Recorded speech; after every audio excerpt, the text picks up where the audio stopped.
Hello, everybody. Hello. I'm Deborah Byrd, and you're here with EarthSky. I'm actually here with Dr. C. Alex Young of Goddard Space Flight Center. Alex, are you back there?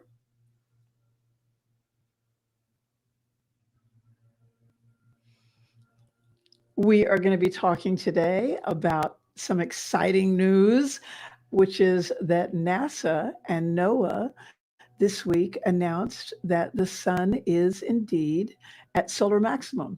So we've been talking probably for the past year that the sun was at or near solar maximum, but we just got the official word on that this week. And lo and behold, yes, indeed, the sun is at solar maximum.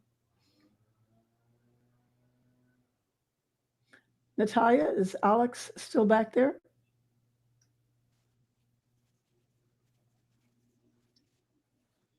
Okay, so Alex is having some connection problems. He's mad at his connection service. And let's see what we've got going here. Let me see if I can say a few words without Alex. Oh, sunspot number. I can say this, that Alex is a co-author on our daily sun post at earthsky.org. We update that post every single day. And he and Raul Cortez, who is the other co-author, and a whole bunch of other people get together every morning, early in the morning, and update that post and make sure it's ready for you guys. And one of the things they've been looking at over the past few months is sunspot numbers. So in July and August and September, Raul and Alex were talking about sunspot number, and that's Alex can tell you exactly what it is, but it's basically the number of sunspots seen on the sun over that month. And so they've been asking each other every month what the sunspot number is, trying to pin down solar maximum.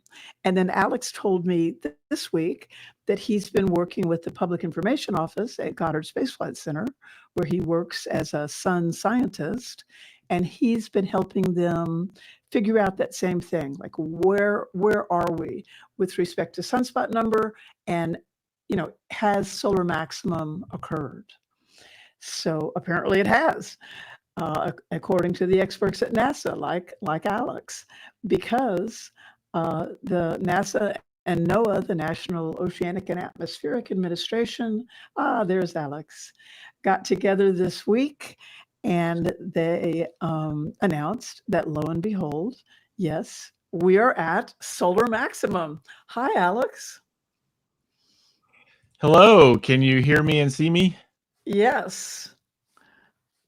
Good. A little frustrated with my internet provider right now, but I will get that sorted out. So what did I miss? I'm sorry. So basically all we've talked about so far is that NASA and NOAA did make the announcement this week that the sun is at solar maximum. So tell us what that means. Like what is maxing out here? What's going on? Yeah, so what is maxing out is what we call the solar cycle or the solar activity cycle. And the basic way that we measure that is by looking at the number of sunspots. So we count the number of sunspots, and over a period of roughly 11 years, we see the sun go from little or no sunspots to a lot of sunspots back down to little or no sunspots. And that's the solar cycle. The peak of that cycle is when we have the most sunspots, but that also corresponds to the peak of activity when we have the most solar storms, the most solar flares, CMEs, as well as the largest. And that period, which is not a single point, but actually an extended period of time, is what we call solar maximum. And so the events that we've been having this year, like the great auroral display in May, and we had a really good auroral display, I think it was last week, wasn't it? When there was a good auroral display. And those are related to solar maximum, right? Absolutely. Yeah, absolutely. So we had some large solar flares, which had very large CMEs associated with them.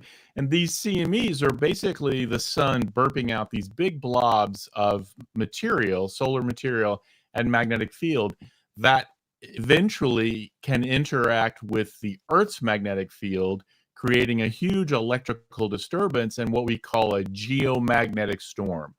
And that geomagnetic storm is what is driving the aurora. Some of this stuff is sort of collected in the Earth's magnetic field, streams down the magnetic poles, and interacts with oxygen and nitrogen, giving us these amazing colors: greens, reds, blues, showing us the great display. And that's exactly what we experienced. And this one happened to be a fairly strong storm. Certainly the second strongest one for this solar cycle, and one of the strongest ones for the last couple of solar cycles.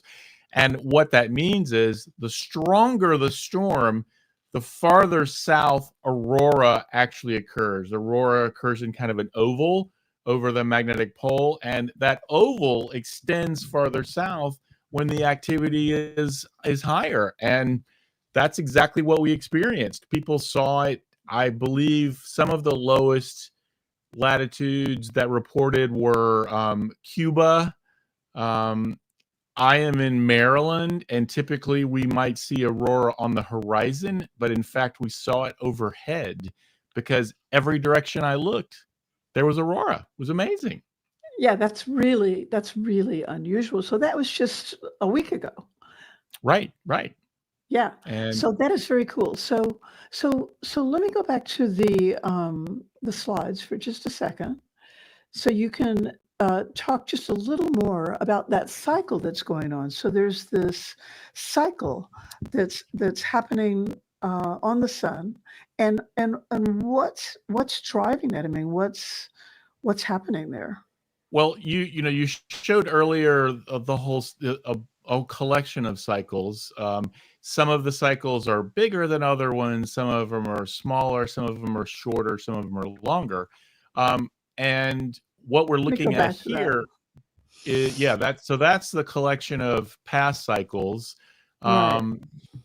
And you can see some are bigger, some are smaller. You also may notice that some of them have double peaks, which I will get to that in a second as to what that means. But the next slide that you had shows a couple of things. So it shows the daily sunspot number, okay, and that's the green that goes up and down, and that's very, very sporadic. Goes up and down, can be quite chaotic. And then in order to really get an understanding of what's happening, you have to smooth that. You have to average over, and typically what's done is average over a month's worth of sunspots. But you'll also see there is this these two blue curves. Okay, the light blue curve is what the prediction was from the sunspot panel. So the sunspot panel by NOAA and NASA, the ones who made this announcement, make a prediction at the very beginning of the solar cycle, at solar minimum, which was around 2019. Okay, and that was their prediction for how big the solar cycle would be and when that peak, that area would occur. And Oh, what they you'll totally notice, missed it. They missed it completely. they missed it. Yes, they absolutely missed it. They predicted a smaller solar cycle. They also predicted one that would reach a peak much later on. So we were we were surprised to get based on that prediction. There are some additional predictions that are on there that were developed that actually are doing a better job. You'll see the McIntosh, Lehman, Eglin. That's a paper that came out a couple years ago. They do a pretty good job. But what you notice is the cycle is significantly larger. And we can see that by the number of coronal mass ejections, those big blobs of material. We can also see that by the number of solar flares and the number of large solar flares. Okay, so wait, so the blue line and the light Mhm. blue line is the NASA NOAA prediction, the international, I can't recall exactly what they're called, the panel that you Correct. mentioned Yeah. that Yeah. made the announcement this week. But there were some individual teams of scientists, it looks like, that corrected things more, or that predicted things more accurately. Is that what you're Correct. saying? Yes. Oh, okay, So, that's interesting. a collection of scientists, um, which is the denoted by the red line, and their names are up in the legend. They developed a new method to make a prediction, and you can see that their results so far are fairly accurate. Now, the thing is of course this is something in order to see how well predictions work, it's something you've got to do over you've got to continue to do it. You have to have more examples. So they're going to have to continue to do this over time to see how it continues with the rest of the cycle, as well as what happens for the next cycle. That's the frustrating part, is you have to wait. Cycles are long. Um, Right. Well, it's an interesting example of how science works because so many people think of science as being like this body of facts, right? mhm. But this is a good example of science in action. It's like they thought that one thing was going to happen, and some groups of scientists suggested, well, we have a new technique and we're predicting something different. And lo and behold, the different groups, the outlying groups, in this instance, were correct. So not everybody Exactly. agrees in science. Yeah. It's actually very exciting because predicting sunspots is very, very challenging. In fact, I worked with some statisticians many years ago and did a paper on this, and it's very hard. It's very, very hard and very challenging.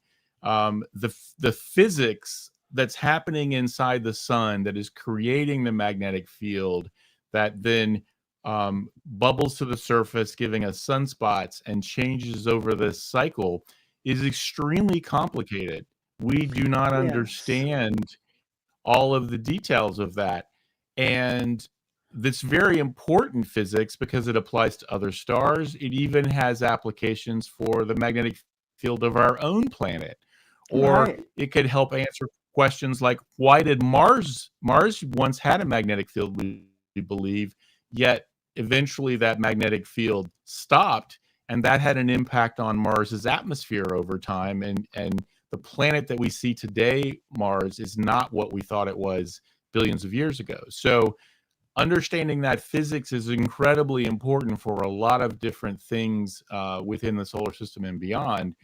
And it's an example of why this is really difficult. And I'm stop sharing that picture for a minute. There are earthly effects. So someone just asked, someone who's watching just asked if this maximum solar activity could affect the solar wind that's hitting the Earth. Oh, yeah, that's a great question, and absolutely it does, and that actually has even bigger implications. So, a couple of them that are sort of exciting. So, one of them is that, during the peak of solar activity, um, the solar wind and all of this activity is pushing out, and it's creating lots of potential hazards, and it can have an impact on our technology. However, that solar wind is also pushing out, extending the bubble around the solar system, and that's pushing out the cosmic rays, which are coming from um, distances outside of our solar system. And cosmic rays are themselves also a hazard, especially for astronauts and for spaceflight. So we have this trade-off: when solar activity is high, cosmic rays are low. When solar Huh. activity is low, cosmic rays are high. So that's a challenge for spaceflight. Which do you pick? Do you go during one, the other, somewhere in between? And the other aspect of it is related to that kind of change in solar activity, is when solar activity is high, it actually causes our atmosphere to expand some, and that helps us get rid of space junk.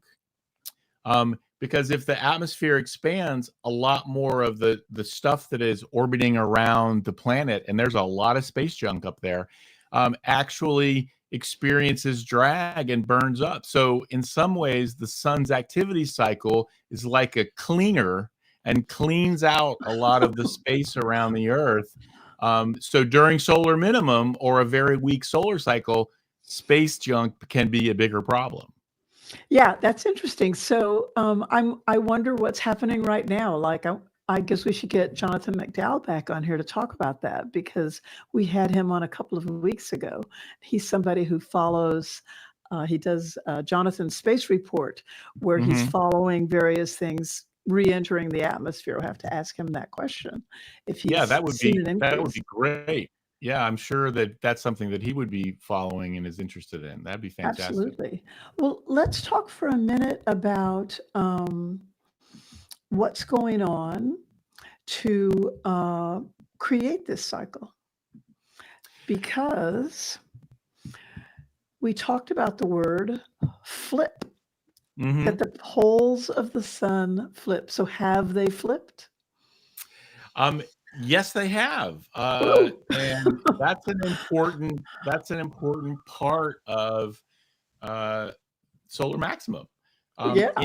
In fact, it is part of the sign that we get that solar maximum has occurred.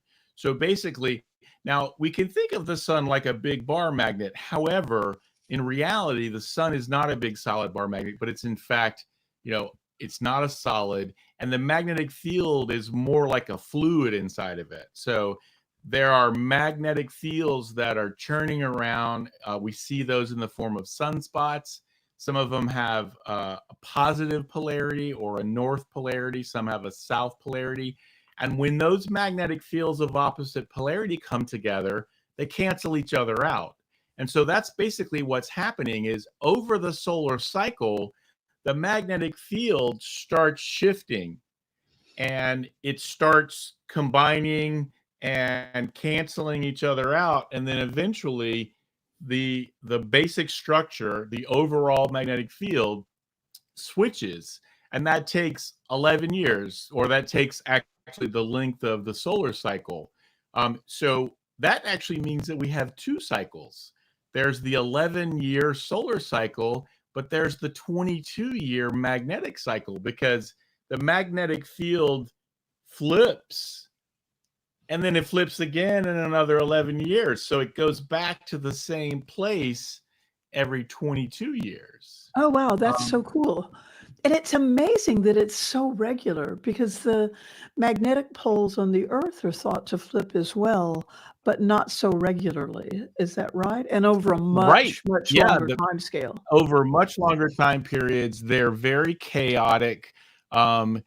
We talk about averages with the Earth, but the Earth's magnetic field has flipped over hundreds of thousands of years, much longer, and we can't follow it. There is no obvious pattern, which is much different than the sun. And that I'm not an expert on dynamos, but I do know that part of that is because the Earth is more complicated. It has a solid inner core, it has a liquid outer core, and then it has the mantle and the crust. So it's not just one giant electrified liquid, okay, like the sun. Sun's what we call a plasma. So the sun is very similar to a gas or a liquid. But the Earth, what is generating that magnetic field inside of it is liquid iron that's super hot, but it's also surrounded by all this solid material, and that's making the dynamo much more complicated.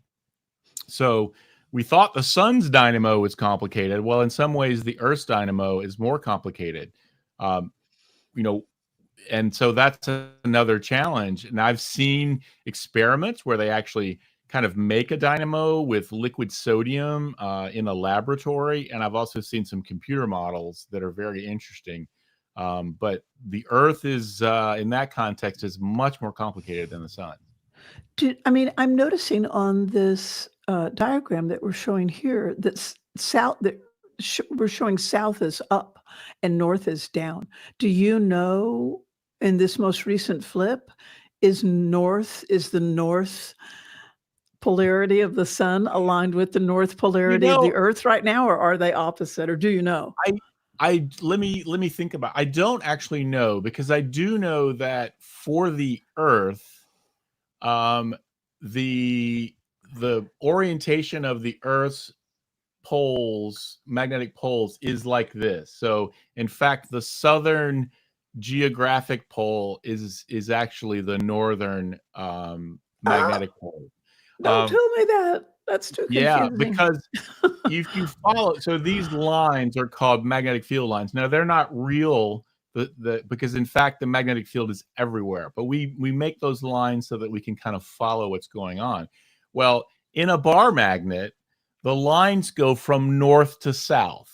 So if you draw a little arrow, they go from the bottom up to the top. And what that means is, when you look at the front of the Earth, the magnetic field is going up from south to north. So the component of the magnetic field in front of the Earth points northward. Okay. It actually points northward. And that's actually very important for us with space weather, because one of the things that we know is that these blobs of material, these coronal mass ejections, they have their own magnetic field that they carry with them that comes from the sun. They take their own magnetic field. And depending on the orientation of the magnetic field for the CME, the coronal mass ejection, that tells us part of how strong the geomagnetic storm could be. Because you may remember from class that if you have two bar magnets and they're oriented the same, okay, and you try to push them together, they repel each other. Right. But if you flip them, and I can't do this without breaking my arm, but if you Right. flip them, they actually attract each other. So if you look at the Earth's magnetic field at the front, it points upward. So if the CME's magnetic field points downward, that means that those magnetic fields attract each other, and that allows for material and energy to flow into the Earth system much more easily. Now, Wow. it doesn't mean that you can't have impact and effect from a CME if the magnetic field's the other way. It just means that it's going to be much stronger and much more efficient. And so that is a real big challenge for solar physicists, because when we see the coronal mass ejection leave the sun, and we have some amazing spacecraft like the Solar Dynamics Observatory that gives us all that beautiful imagery, we actually don't know what the orientation of that magnetic field is. We don't know that orientation until the CME passes a location called Lagrange point one. That's a point that sits between the Earth and the sun. It's a point of kind of gravitational equilibrium, but it's only 1,000,000 miles from the Earth. And remember, the Earth Sun distance is 93 million miles. So it is basically 1% of the distance. And so what that means is, when the coronal mass ejection gets to that point and the spacecraft, like the Discover spacecraft, measure the magnetic field, you've only got about 30 minutes or so before that CME reaches us. So that's part of the process that we can't do a better job than that. And that's something that we strive to do. That we hope to maybe have spacecraft that are farther out to measure Right. it, Right. which is very technically very difficult to do. Right. I'm not an engineer, but I know that's a hard thing to do. And the other thing is, can we as scientists who observe what's happening at the sun, can we come up with a way to measure the magnetic field that tells us the orientation? And that is, the person or persons that figure that out, or that's going to be an amazing discovery when it happens. And I've seen some some beginnings of research that may in fact do that, but it's not here yet. And so we don't have that capability yet. Well, it's so interesting because this is our star.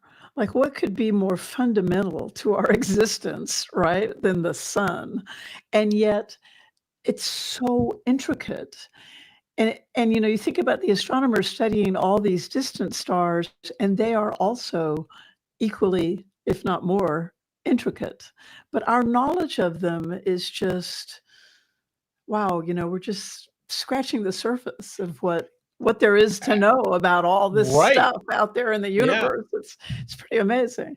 But that's a really good point, because one of the things that makes studying the sun so important is it is the only star that we can see up close and we can get all this detail. Yeah. And so it is in fact a very important laboratory for us to Yes. study things that happen on other stars, and even in other exotic objects like black holes and neutron stars. There is physics that we can learn from the sun. So that's an important aspect of the sun. And one of the reasons that I was most interested in it was the fact that it's a laboratory that we can do all kinds of great science that helps us to understand the rest of the universe. And that's why you got interested as a scientist in studying the sun? Yes, ma'am. That is exactly why Wow. I studied. I actually studied something called cosmic gamma ray bursts Mhm. before I started studying the sun, and wrote my master's thesis on that. And then my advisor said, "Hey, we've got all this great data from the sun. You can do some similar science and learn some important things. Would you be interested? This is a great laboratory." And he convinced me, and so here I am. And so you did your PhD in solar studies? I did my PhD in solar astrophysics, my master's in both were high energy. So I looked at X-rays and gamma rays, the highest kinds of energetic light. And that's actually a very important field. It's very difficult to study gamma rays from the universe in general, but they tell us very important information about nuclear processes that happen within stars, as well as when heavy elements interact with each other. They allow us to learn a lot. It's a very important diagnostic for what's happening on the sun and other objects. Well, we are so glad that you did turn to studying the sun, and that there are people like you out there studying the sun and studying all this stuff, because we wouldn't have a clue about it otherwise, right? So thank you. And so Yeah. let's move on and just spend a couple minutes talking about what our good old amazing intricate sun did this week. Yeah. So this first one was a previous week. This was the week where this was related to the activity, the auroral activity we had in the beginning of October. This was a solar flare. So the solar flare is just a big flash of light. And they're often associated with these coronal mass ejections, these CMEs. And you could see that flash of light. In fact, it's so intense, it's actually bleeding into the CCD of the camera is having trouble recording it. That is an I think it was an X9 flare. I forget. Yeah, I think it was an X9. X9. Yeah, X9. Excuse me. And that was the largest solar flare for this current solar cycle, cycle 25. Yeah. And it was the 15th. It was the 15th largest solar flare since 1996. Wow. So, yeah, and that was the flare that caused that cool auroral display that we just had. Right. So the eruption that created that flare also sent out the coronal mass ejection, which then eventually disrupted and excited our Earth's magnetic field and gave us that amazing auroral display. But we did not have it. I don't think we had any X flares this week, did we? No, we've only had M flares. So we have a rating system. It's kind of like the Richter scale for earthquakes. The smallest flares are labeled A, then the next B, then C. C typically is taken as meaning common. And then there's M flares. Those are usually called moderate. And then X flares are extreme. Each of those sets of flares are 10 times, the X's are 10 times the M's. So it's a what we call a logarithmic scale, or a scale that goes as powers of 10. And we saw several of these M flares from active regions that are showing, or in fact did actually have X flares in the past, or showing potential for X flares. And so we still want to keep an eye on even these moderate flares, because the other thing is, you don't have to have a giant flare, an X flare, in order to have a coronal mass ejection that can be impactful here at Earth. So we, in fact, some of the excitement that we had back in May were due to coronal mass ejections associated with M flares, not with X flares. So they're still important, and they still tell us a lot about what's happening in the solar activity. So C flares are common, and M are moderate, and X is extreme. Now I got to ask, what are the A and B flares? What does A and B stand for? That's actually a really good question. The original labeling system was made, I believe, back in the 70s, and I used to know what those came from. I'll have to go back and look in my notes because it's a very, I know it's kind of an obscure bit of trivia, because the terms, common, moderate, and extreme were added later. We used to also rate flares based on different information. Now we rate them based on how many the amount of X-rays they put out. That's the scale is based on the intensity in a particular wavelength of X-ray. I see. Let me just move to my last slide here. So the ones we were just looking at were flares, M flares from the 14th, 15th, and now we're looking at M flares, again, moderate flares from the 15th, 16th. So yeah, so that's interesting. So we did have quite a few M flares this week, no X flares. But then over the past day, we only had the little C flares. Right. We've seen a little bit of a dip, and that's actually not uncommon. Even during the period of maximum, we will have these little lulls, these little calmer periods, because these periods of activity during the period of solar maximum come in spurts. So what we'll see is, at the peak, the time between those periods of activity is generally smaller. The periods of activity are sometimes longer or just more intense.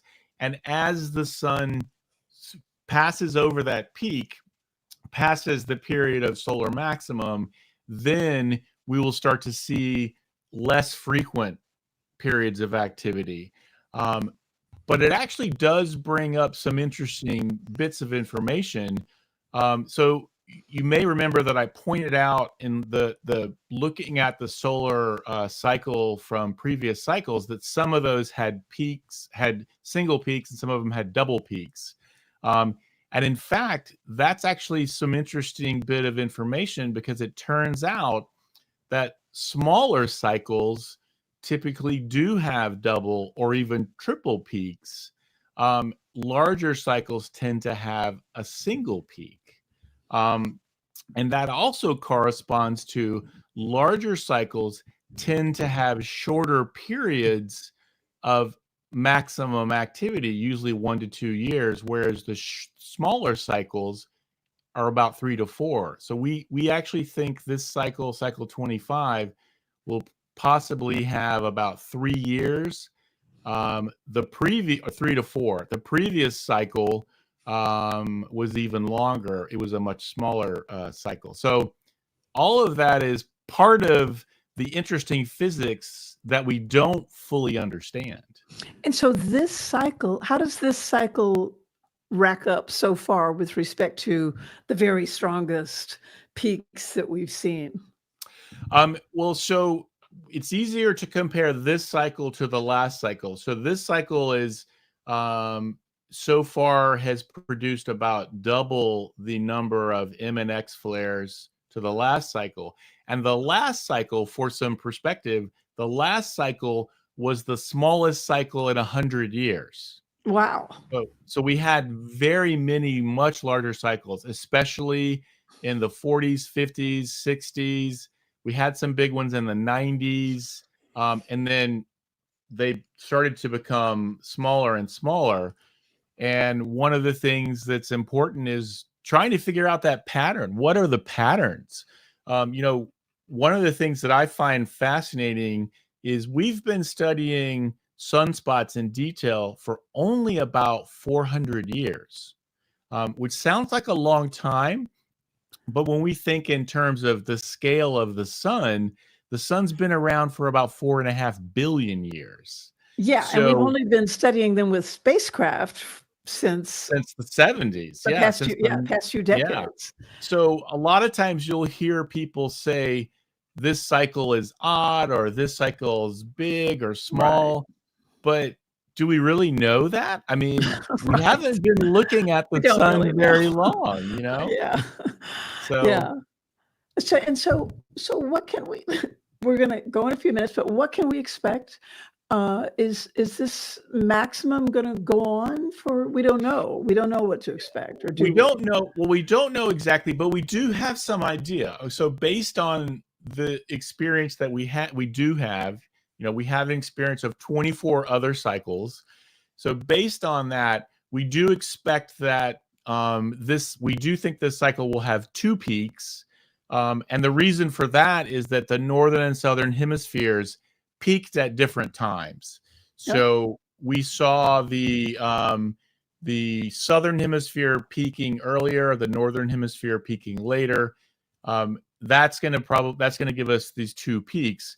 Also, because this is a relatively small cycle compared to the past 100 years, we expect that the period of activity will be about 3 to 4 years, what we call the maximum phase.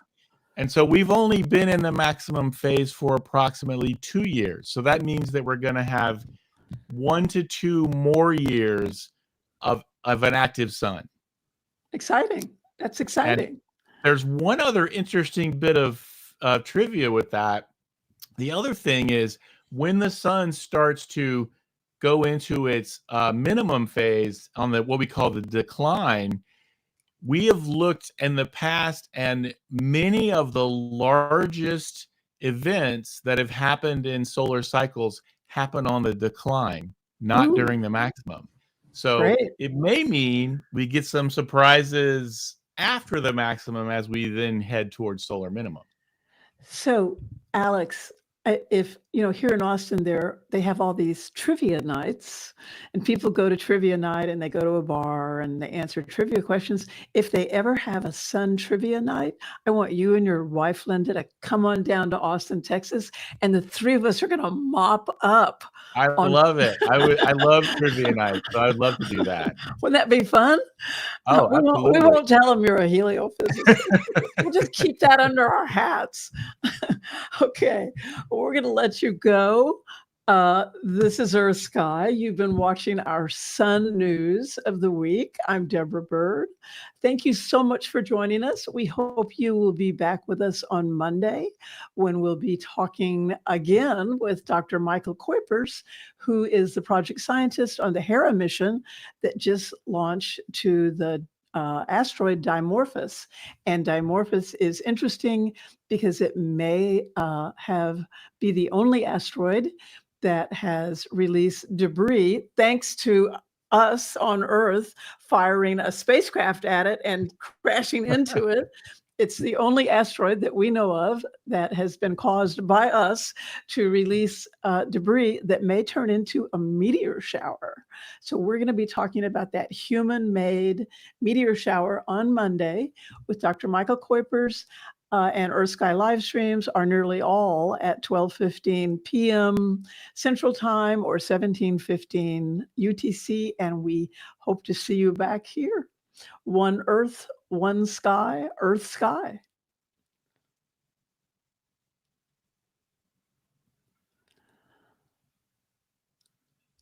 Are we off for real? We don't know.